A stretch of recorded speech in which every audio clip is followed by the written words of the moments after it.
la misma celda o del mismo andén.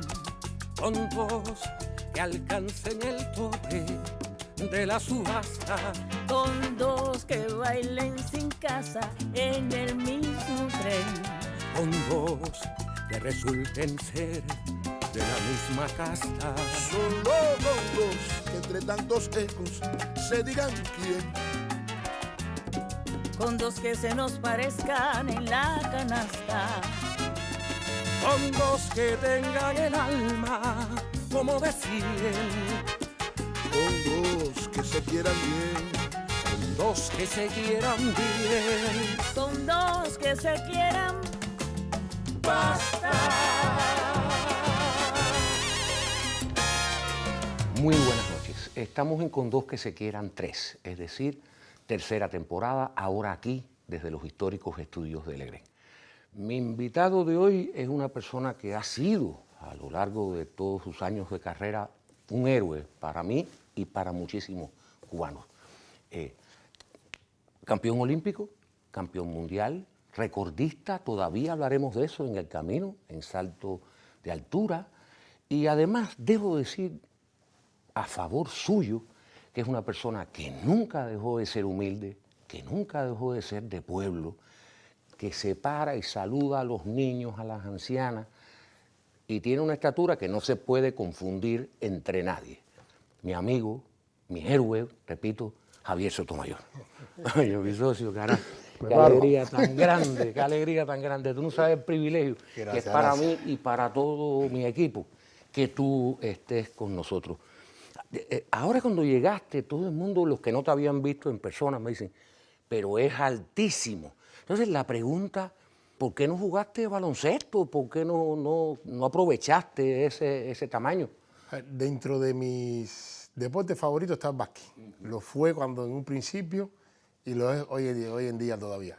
Sigo el básquet más que todo, bueno, los playoffs ahora mismo de la NBA. De la NBA, exacto. Y siempre me ha gustado. El básquet, por supuesto, el béisbol, que es nuestro deporte favorito aquí en Cuba. Pero bueno, me dediqué finalmente y no me arrepiento que hacía así. Bueno, no. Y si te arrepientes, ¿qué remedio te queda? Ahora, tu estatura compite con el salto de altura porque hay que levantar. Exacto. Tú eres muy delgado, pero hay que levantar peso y el arco a la hora de cruzar la varilla tiene que ser mucho más pronunciado. La estatura, yo digo que puedes jugarte a favor o en contra. A favor porque siendo una persona relativamente alta te ayuda. No es lo mismo saltar 2.40 midiendo 1.80 que midiendo 2 metros. Entonces, claro, no es un handicap. Exacto, pero igual, es no es lo mismo saltar 2.40 midiendo 2 metros que midiendo 2.15. Para 2.15, aunque midas más, vas en desventaja. En desventaja porque pesas más, eres más torpe, más lento, los movimientos. La salto altura ya encima de la varilla es acrobacia. Y no es lo mismo dar un mortal, hacer un flip, midiendo 2.15 Claro. que midiendo un poco menos. Claro. Por eso yo digo que debe ser para mí un saltador del estándar de un saltador de oscilar entre el 1.90 a 2 metros. Bueno, de todas maneras son grandísimos. Sí. Ahora hay, yo creo que como casi 2 generaciones que no te vieron saltar en vivo como los que tuvimos el privilegio de disfrutar de la alegría de aquello.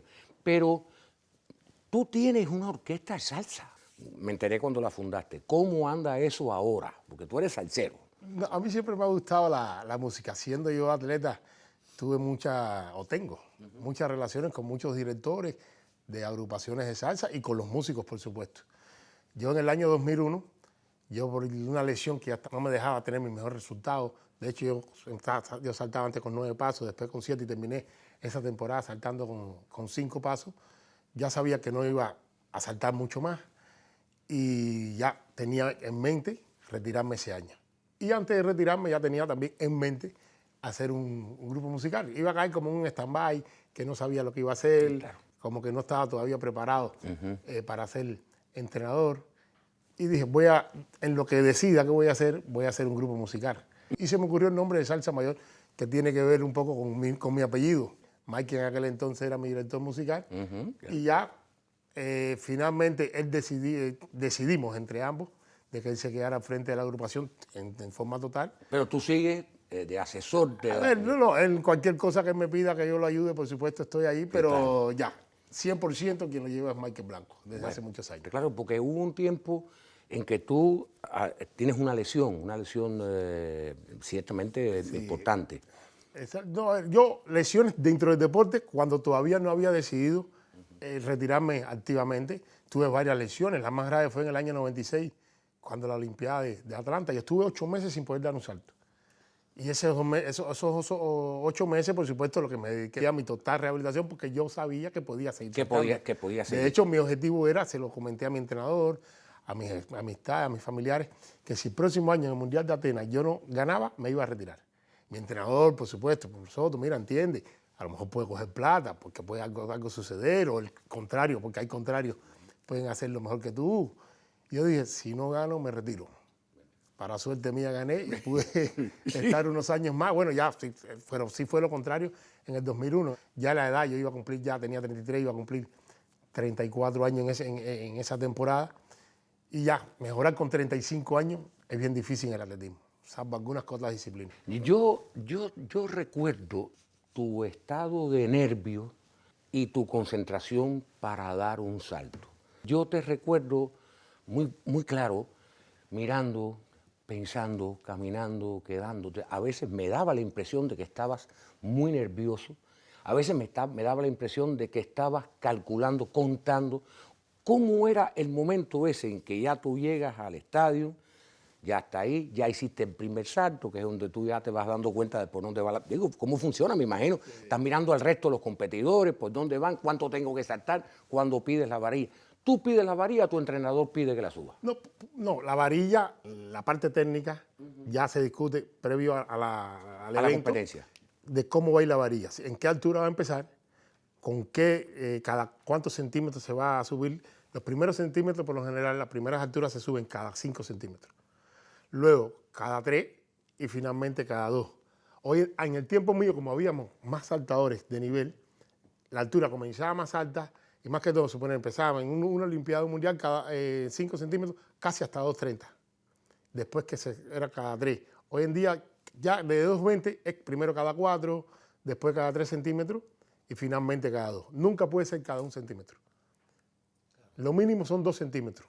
Es lo que tú puedes subir. Y tú puedes salir de lo que ya está escrito en papel, en la parte técnica, de lo que decidió la parte técnica del evento, lo que tú puedes decir qué altura vas a tomar cuando queda uno, cuando queda tú solo. Claro. Tú puedes ya obviar lo que dice el papel. O cuando quedan 2 y tú te pones de acuerdo con tu contrario. Se pone que estamos en 2.39. Porque te pones de acuerdo. Claro. Estamos en 2.39 y en vez de subir a lo mejor 2 centímetros, vamos a subir 3. ¿Entiendes? Se ponen de acuerdo entre los dos y subimos 3. Si está puesto técnicamente 2 centímetros. Entonces, por lo general, es el saltador quien decide. Puede que algún entrenador, el entrenador te ayuda, por supuesto, en dependencia de cómo te ves saltando, pero yo, en el caso mío en lo particular, yo decidía en qué altura comenzar, qué altura renunciar, y eso lo hacía en dependencia de cómo yo me sintiera y cómo fuera también el comportamiento dentro de la competencia. Quién saltó, quién no saltó. Yo jugaba con 3 saltos. Yo jugaba con el salto del comienzo, con el salto de ponerme medalla y con el salto de ganar. De ganar. Ahora, eran las 3 alturas importantes para mí. Yo quiero saber el nivel de estrés. Es decir, cómo tú manejaste, cómo tú lograste manejar los nervios. Y ahí va el papel de los entrenadores.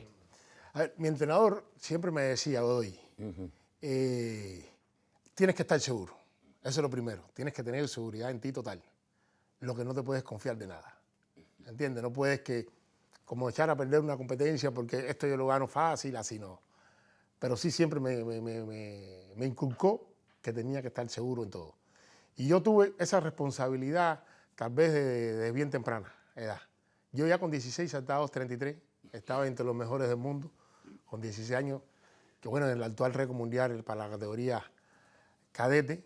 Recuerdo yo la primera vez que yo salgo a competir ya dentro de los mayores, había competido con los juveniles, pero dentro de los mayores fue una competencia en Italia y no lo hice bien. Y yo estuve casi una noche entera llorando. Y era un meeting, no era ni un mundial ni nada. Quiere decir que esa responsabilidad yo sentí que recayó en mí desde temprana edad. Y yo saltaba mejor alturas mayores que los inferiores. Yo en 2.25 fue una de las alturas que más fallo yo di. Y lo mismo sucedía en competencia. Yo me sentía más nervioso en un juego centroamericano que en unos Juegos Olímpicos o campeonatos del mundo. ¿Qué cosa? Eso. Era así. Me sentía, a ver, mientras más inferior fuera la competencia, a lo mejor como me exigían menos los contrarios, me sentía más nervioso en el sentido, ¿y si pasa algo? Porque algo puede pasar. Claro. ¿Entiendes? Más que todo yo le temía mucho a las lluvias. Y no es lo mismo perder con el segundo mejor del mundo que con el, Con el lugar quinto. 50. 50, sí, claro. ¿Entiendes? Y entonces, Bueno, ¿te pasó eso? ¿Dónde te pasó? Con la lluvia, que fue una cosa terrorífica. Sí, bueno, la última Olimpiada en que yo participé, yo hasta 2.32 estaba bien, primer lugar. Después vino 2.35 y Sergei Kruyin lo saltó en el primer intento. Cuando apenas iba a empezar a llover. Ya después fue un torrencial y nadie más pudo saltar. Y ganó, finalmente ganó. Sergei Kruyin, un gran saltador, porque es campeón olímpico. Creo que ese mérito no se lo puede quitar nadie. No, la medalla la tiene en su casa. Exacto, pero no era de los favoritos para nadie. Para nadie era de los favoritos. De hecho, él fue el cuarto hombre de los rusos en el campeonato nacional. Él no iba a ir a la Olimpiada, porque era el cuarto y podían ir solo 3. Seleccionó uno de los rusos, fue él, el tercer hombre ruso. Esa medalla no había que se la quitar. El día de la clasificación, él saltó el salto de clasificación en su último intento.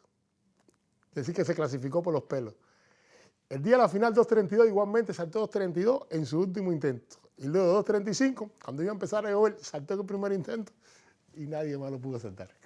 ¿Qué cosa? Bueno, llegas a Salamanca. Y todo el mundo recuerda a Salamanca, pero ¿qué cosa había en Salamanca que tú tenías que saltar y ocurrió eso que ocurrió? Mira, que en la pregunta anterior me preguntaste sobre el papel de los entrenadores de salto y no te lo respondí. Recuerdo cuando nosotros llegamos a Salamanca en el año 88, ese año las intenciones nuestras era hacer un gran papel en los Juegos de Seúl, en los Juegos Olímpicos de Seúl. Y ya cuando decidimos no participar allí, me recuerdo, mi entrenador, José Oyer, en aquel entonces, se me acerca y me dice, nosotros teníamos una preparación prevista a tal momento, que era para septiembre, ya no vamos a participar en la Olimpiada. Entonces vamos a ir a Salamanca y solo te queda esa oportunidad para hacer récord del mundo. Si no me salta récord del mundo en esa competencia, entonces el próximo año tiene que hacerme 2. Entonces el difunto Godoy, yo le tenía mucha confianza porque él me decía, este año vamos a planificar tal altura y esa altura siempre la conseguía. Todo lo que él me decía se conseguía. Y me recuerdo, nosotros llegamos a Salamanca como una semana antes del meeting y nos reunimos, nos recibió el alcalde de la ciudad y el primer día de entrenamiento, cuando fuimos al gimnasio de pesa, de fuerza, los discos que tenían no eran lo suficientes para lo que nosotros necesitábamos. Y el difunto Godoy cogió y le dijo que necesitaba un juego de pesa, compartido por supuesto, entre 5, 10, 20, 25 kilos, que llegaran a los 260 kilos. Y si el alcalde le aseguraba tener eso en el gimnasio, él le iba a asegurar de que Salamanca iba a salir en todos los diarios del mundo. ¿Qué cosa? ¡Qué bárbaro! Eso fue previo al récord. Sí. Ya después, cuando vino el récord, yo me emocioné tanto, me recuerdo, yo lloré. Y cuando él se me acercó, me dijo, no sé, a ver, está bien que te emociones, que los recibas así, pero no que llegue a una emoción tal, porque yo te dije que esto nosotros lo íbamos a hacer. Sí, yo te advertí que ibas a hacer los 2.46. Sí, yo creo que un entrenador, el evento de nosotros, o el deporte de nosotros, el atletismo es un evento individual. Pero los resultados no son tan individuales. Creo que detrás de cada medalla, de cada resultado nuestro, están los entrenadores que tienen un peso mayor, están psicólogos, médicos, está la dirección del deporte y la dirección igualmente del organismo. Igual están las amistades y por supuesto la familia. Creo que son tantas personas. ¿Cuánto ayudan los amigos y cuántos no? Mucho, mucho a favor y en contra. Por eso te decía.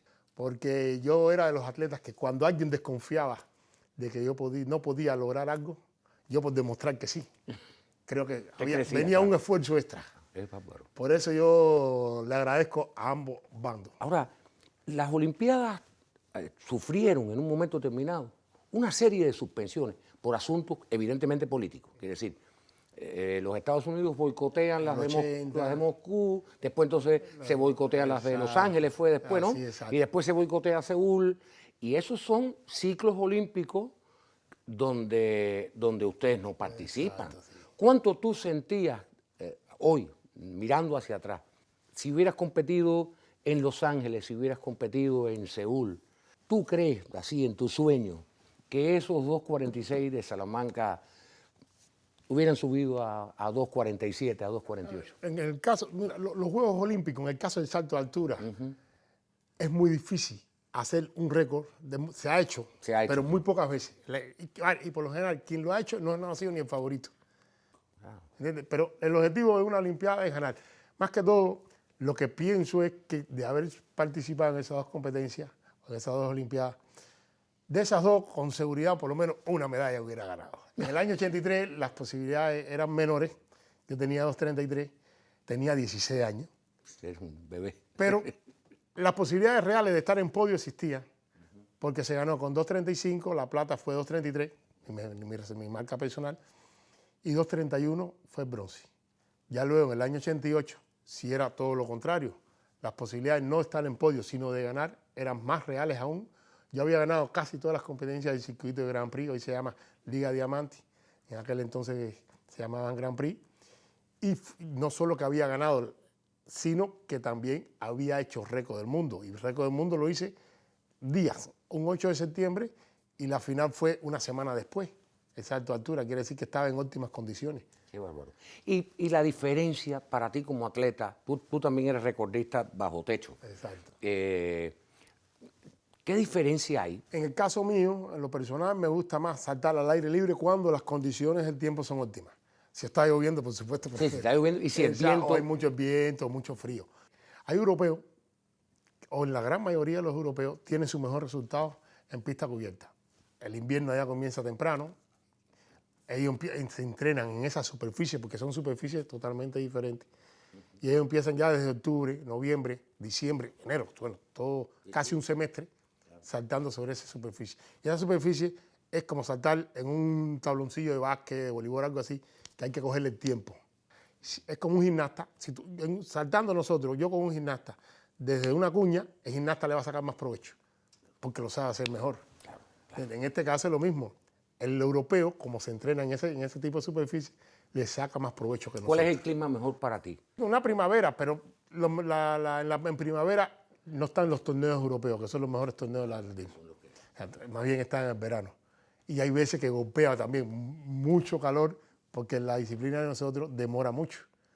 Y cuando la competencia, se trata siempre de que las grandes competencias, por lo menos en caso de salto de altura, empiecen lo más tarde posible. Por ese motivo, igual que la partida. Si te coges a lo mejor empezando 6, 7 de la tarde y terminando a las 8, va bien, pero cuando es un meeting que empiezan 3, 4 de la tarde, te sofoca demasiado. Ya, hay gente que piensa, y yo no lo sé, tú me lo responderás, de que por el hecho de que tú seas recordista mundial, todos los meses te pasan un salario de la Federación de Atletismo Internacional o algo así. ¿Hasta dónde eso es verdad y hasta dónde eso es mitología popular? Una gran mitología.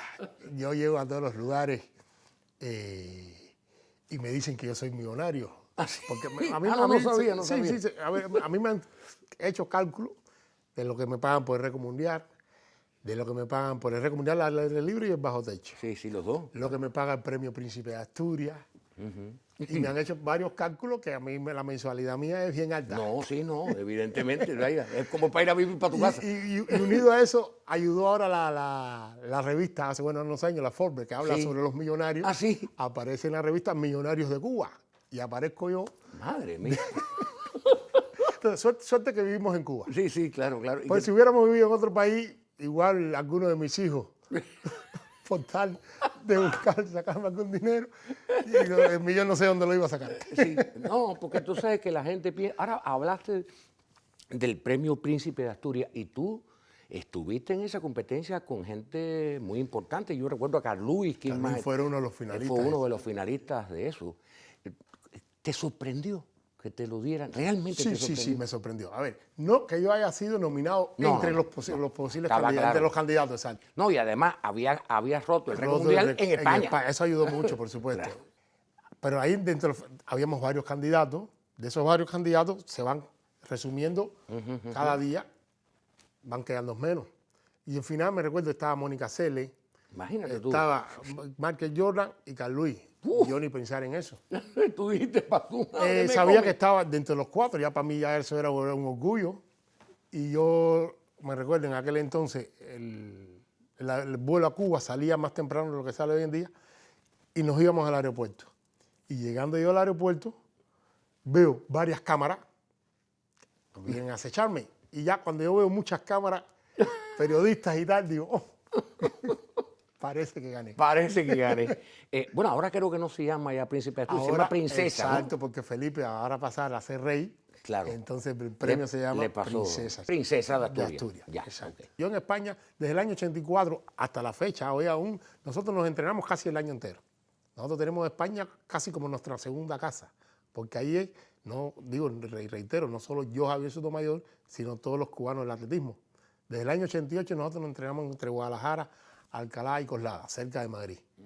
Y ahí nos quieren y no. Cuando nosotros, recuerdo, en el año 97, cuando nosotros cogimos el tercer lugar por países en el Campeonato Mundial de Atenas, que ganamos 4 medallas de oro, Ana Fidelia, Iván Pedroso, Elvis Quesada y yo, otras tantas igual de plata y bronce, ahí nos recibieron en Guadalajara como si el recibimiento hubiera sido aquí en Cuba. El pueblo entero fue a recibirnos. Así casi como reciben a sus futbolistas así, el pueblo entero en Guadalajara a nosotros nos recibió allí. Bueno. Y nosotros caminamos por esa calle, llevamos, no sé, 20, 30 años caminando por esas calles y ya nos reconoce todo el mundo. Claro, son parte del paisaje. Exacto. Ahora, hay un tema del que yo hubiera querido no tener que entrar, pero no queda más remedio y estamos en un programa que me mata en los televidentes de este programa si no hablamos. Y es el tema de Sotomayor y el famoso doping. Yo sé que ese es un tema largo, que es un tema doloroso. Yo confié siempre, lo digo en televisión, yo confié siempre en tu palabra. Y recuerdo a Fidel muy metido al lado tuyo, averiguó, te creyó y te defendió. Y todo el mundo sabe eso. ¿De dónde tú crees que salió semejante maraña? Porque no hay otra palabra para eso. Decirte la providencia exacta de dónde salió, ojalá estuviera yo en mis manos estuviera, para condenarlo. Uno especula. A ver, no puedo decirte, a ver, lo real es que se hace una prueba de doping y eso se lleva una cadena de custodio, se lleva el control de una forma que es igual para todos. Y ahí, que eso fue lo que mi abogado, y yo, por supuesto, demostramos ante el panel de arbitraje de la IAAF todas las cosas, todas las incongruencias que hubo con la muestra mía. Desde el mismo momento en que a mí la bebida la escoges tú, a mí me la daban. No fue ese el caso. A ver, no fue el caso, no le estoy echando la culpa a la bebida, porque no fue la bebida. A mí me daban la bebida. Quiere decir que ya ese es el primer error. Y yo también, que me dejé manipular. Claro, por ingenuidad. Claro. Exacto. Porque yo me recuerdo, yo Elvis Quesada estaba saltando, yo estaba con la cadena de custodia, porque a esa hora tú no puedes moverte a ningún lugar, y si te mueves tiene que ser con tus custodios. Claro. Y yo estaba viendo el triple y ahí me llevaba mi bebida. Pero bueno, de todas las cosas que pasaron, eso es lo mínimo. Ya luego, cuando tú haces la prueba, orinan un frasco, ese frasco se vierte en 2 frascos, uno, prueba A, prueba B, tiene un nombre, por acordarme del programa, 9550, A, 9550B. Te dicen, ¿qué tomaste en estos últimos tiempos? En estos últimos tiempos tomé vitamina C, B, D, E, lo que tú hayas tomado. Aspirina porque me dolía la cabeza. Tú declaras lo que tú tomaste. Son 3 papeles. Un papel te quedas tú, otro papel se queda los organizadores. Esos 2 papeles sí están llenos desde arriba hasta abajo. Y el que va al laboratorio es la parte, el que es el tercer papel, eso no tiene, como decimos nosotros, papel carbón. La parte de abajo, la de arriba, no tiene papel carbón. Quiere decir que los datos personales, Javier Sotomayor, salto de altura, atletismo, no aparece. Solo aparece, que es lo que va dentro de los frascos. En el 9550, en el 9550 va un papel que dice, el propietario de esta muestra dice que tomó esto y esto. Lo meten en eso y eso va al laboratorio. El papel ese mío, que llegó al laboratorio, llegó diciendo salto de altura masculino. Quiere decir que ya llegó una boleta marcada. Claro. Quiere decir que ahí hay una intención, porque no tiene por qué decir nada. Ahí el laboratorio dice, dio positivo, dice, le dice a los organizadores, el frasco 9.550 Claro, dio positivo. dio positivo. Los organizadores buscan a quién pertenece el frasco 9.550 Claro. y te dicen, Javier Sotomayor, usted dio positivo. Pero nada de eso sucedió. Llegó un frasco marcado, una boleta marcada. Yo me enteré cuando lo sabía el mundo entero. El primero que tiene que enterarte eres tú, decir sí o no. Si dices no, entonces se hace una prueba B. Y creo que también el fallo mayor nuestro fue cuando la prueba B, Álvarez Cambra, un gran doctor, Claro. pero que no tiene Experiencia en experiencia eso, en esto, le agradezco miles de cosas porque me sacó de muchas lesiones. El difunto Mayo Granda, que era en aquel entonces director de medicina deportiva, tampoco tenía esa experiencia porque nosotros, los atletas cubanos, somos atletas limpios en ese sentido. Y el cónsul de nosotros en aquel entonces que nos representaba, fueron los que me representaron ante el laboratorio. Fueron, delante de ellos se hace la prueba B y dio negativo. Cuando da negativo, alguien dice, se nos olvidó echar un reactivo. Hay que parar. Y el fallo fue en ellos haber dicho, en ellos aceptar. Ellos también habían dicho, dio negativo, aquí se acabó, es prueba A, la B, que fue delante de nosotros, es negativo. La prueba ya se culminó. Ellos de buena fe aceptaron, como dijeron, si esto dio negativo, va a volver a dar negativo. Y aceptaron hacer una prueba C que no existe. Pero en esa prueba B, cuando ellos aceptaron repetirla, dijeron, pero es horario de almuerzo. Nos vemos a las 4 de la tarde y era mediodía. Te hiciste la prueba al mediodía y la iban a revisar No, a las no, 4. el mismo orine. El mismo No, orine. es el mismo orine. Yo no, Ah, yo no estoy presente. fíjate eso. Ahí te Entonces, echaron cualquier cosa. Un orine que no se sella, que no... ¿Entiendes? Porque en la muestra que sale, para que... Sí, por eso digo, la bebida no sucedió nada en la bebida, porque para que la sustancia salga, tienen que salir, eso lo aprendí yo, aprendí tanto de eso. Sí, claro, claro. 16 metabolitos, que 2 de ellos salen si tú lo echas directamente, y los otros 14 lo origina el organismo si tú lo consumes. Sí, papá. Al tú no consumirlo, no salen los otros 14 metabolitos, que fue lo que sucedió ahí. No salieron los 14 metabolitos y ellos dijeron de que había que repetirlo y porque se habían olvidado un reactivo y que en 4 horas se verían de nuevo. 4 horas no hay un sellado de una muestra, no hay nada. En 4 horas puede aparecer cualquier cosa. Cualquier cosa. Y gracias a todas esas cosas que nosotros demostramos, fue que a mí me dieron la posibilidad de saltar en... O sea, te dejaron saltar al Me final. dejaron saltar. Porque la gente piensa que, Sí, a ver. que ahí se acabó todo. A ver, pero lo que voy es, me dejaron saltar porque la ya creo que para dejarme saltar, por supuesto, tiene que creer en mi inocencia. Claro. Pero igual, no es que me haya quitado totalmente de culpable porque la medalla nunca me la devolvieron. Sí me dieron la posibilidad de seguir saltando, pero no me devolvieron la medalla. Claro. Bueno, esto... En fin, hubiera preferido no tener que hacer esa pregunta, pero... No, realmente es una pregunta que hoy en día, la gente me dice, si todavía hoy en día me molesta. ¿Qué medalla te quitaron? La de oro de oro. de Winnipeg. Pero que con esa medalla nosotros le ganábamos a los canadienses. También estaban jugando con el medallero. Sí. Que finalmente le ganábamos, pero en ese momento estábamos en la discusión de sí o no. Lo lamento, me encantaría tener una medalla para regalártela, porque es la que tú te No, ganaste. a ver, la medalla moral es la que yo llevo. Y confiaron en mí mis amigos, confiaron en mí mis familiares y confió Fidel. Yo creo que si algo yo tengo que agradecer es que el comandante haya confiado en mi palabra.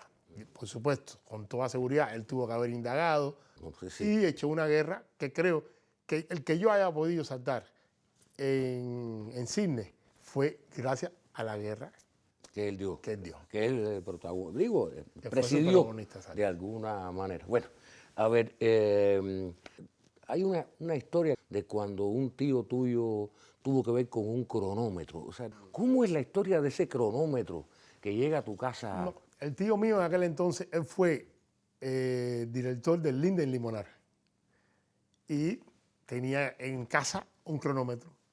Y a mí me gustaba siempre me gustó el deporte. Cuando aquello, más que todo las carreras, estaban en auge Alberto Juantorena, Silvio Leonal, Alejandro Casaña, esos tres eran mis ídolos. 110 con varios. Tenía otros ídolos, pero fuera del deporte de atletismo, como el caso mismo de Teófilo Stevenson. Claro. Pero dentro del atletismo, como estaban ellos tres, no había en aquel entonces un gran saltador, ese era mi espejo. Y entonces me gustaba correr mucho y yo trataba que en casa los mandados de poco peso, los más ligeros, me lo pusieran a mí. Y entonces yo tenía como que ya un cálculo, lo que era ir a la Ficoda, lo que era ir a la bodega, lo que era ir a la cremería. Para cada una de esas distancias, como que tenía un cálculo, y cada vez que yo iba, decía, cógeme el tiempo.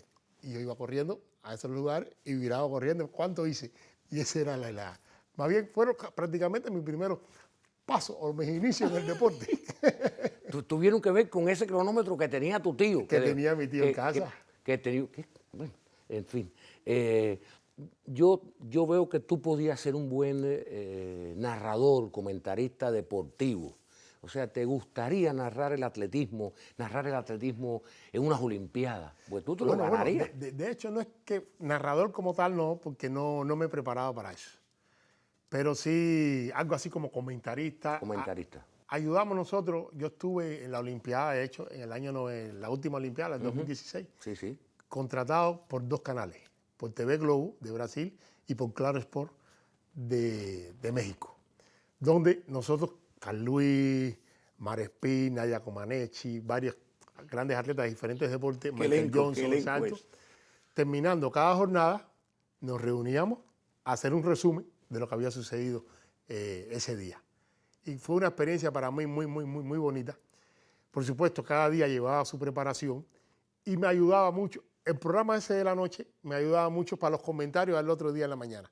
Porque con Claro Sport, el comentario era antes de empezar la jornada. Quiere decir que el comentario era de lo que había sucedido el día anterior. Y con Claro Sport y con O Globo, y el de O Globo era terminando el último evento, la última disciplina o deporte de esa jornada, ahí empezaba. Pero es una cosa que disfrutaste, es lo que muchísimo. quiero decir. A mí eso fue una experiencia inolvidable. Porque no solo lo que me aportó a mí en el plano que fue una nueva experiencia para mí, claro, sino lo que estar involucrado, rodeado de tantas estrellas, de personas que nunca pensé, imaginé ni conocer, convivir con ellos durante tanto tiempo, porque estuvimos casi 3 semanas, los días previos a las Olimpiadas, toda la Olimpiada y unos días después de la Olimpiada. Quiere decir que como familia y la pasamos súper bien. Bueno, esperemos que en la próxima Olimpiada te vuelvan a invitar. Ahora, yo quisiera que tú me hablaras de tus padres. Sí, mis padres y mis abuelos. Sus abuelos. Tuvieron que ver mucho mi carrera deportiva. Mucho. Mi abuelo confió en mí. Mi abuelo, desde que yo me quedé en la IDE, mi abuelo siempre me dijo campeón. Cuando yo tenía miedo a saltar, me recuerdo mi primer fin de semana de regreso a la casa, cuando me bequé en la IDE, yo dije, no quiero regresar a la IDE porque me están obligando a ser saltador de altura. Y mi abuelo, mi mamá, mi papá, mira, si los entrenadores entienden que tú debes saltar es porque han visto en ti, no sé, las condiciones para que así lo hagas. Y un poco por las palabras de ellos fue que regresé a la IDE.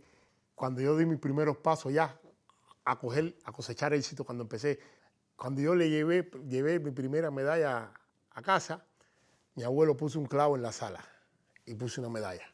Y año tras año mi abuelo me decía, los fines de año, mi abuelo me decía, este año, ¿cuántos clavos te pongo en la pared? Es decir, que ya desde el 1 de enero, desde el 1 de enero ya los clavos que yo me comprometía, o las medallas que me comprometía a ganar en esa temporada, ya estaban puestos en la pared esperando que yo le pusiera la medalla. Y eso sí, fueron cuestiones que me motivaron mucho. ¿Y lo cumpliste con tu abuelo? Lo cumplía. Cumplía. Cuando mi abuelo ya después se retiró, mi abuelo estuvo trabajando muchos años, casi hasta los 85 años. Él ya de retirado todavía él seguía allí, porque él fue administrador de la panadería de Limonal. Limonal es un pueblo pequeño, había una sola panadería. Y era muy conocido. Antes todo el mundo me decía el nieto de Sotomayor. Ya después era al revés. Decía, el abuelo de Sotomayor. El abuelo de Sotomayor, qué bárbaro. Pero Tú- sí. Tú te has casado, según mi cuenta, 2 veces, ¿no? En 2 ocasiones En me he 2 casado. ocasiones. Tengo 4 hijos varones. 4 hijos varones. Varones. Bueno, falta la hembra, ¿no? Falta no, la hembra viene en camino. Ah, viene en camino. Ah, pues, la Ya verdad. una hembrita ya que viene en Bueno, mira, Soto, voy a pensar en que quizás tengo la posibilidad de empezar a poner clavos en las paredes de mi casa, a ver y a entusiasmar a mis hijos, en que al menos si no son deportistas, pongan en esos clavos las medallas de la bondad, del honor, de la disciplina, del civismo, que son las mismas medallas que también ponía tu abuelo. Y te voy a decir, ahora sí, yo no hablo en nombre de nadie, pero me voy a atrever a hablar en nombre al menos de los televidentes de Cuba, que tú eres un orgullo de este país y que para mí ha sido muy emotivo y muy grato y muy edificante haberte tenido Muchísimas gracias por la ahora con invitación. nosotros. Y por la amistad.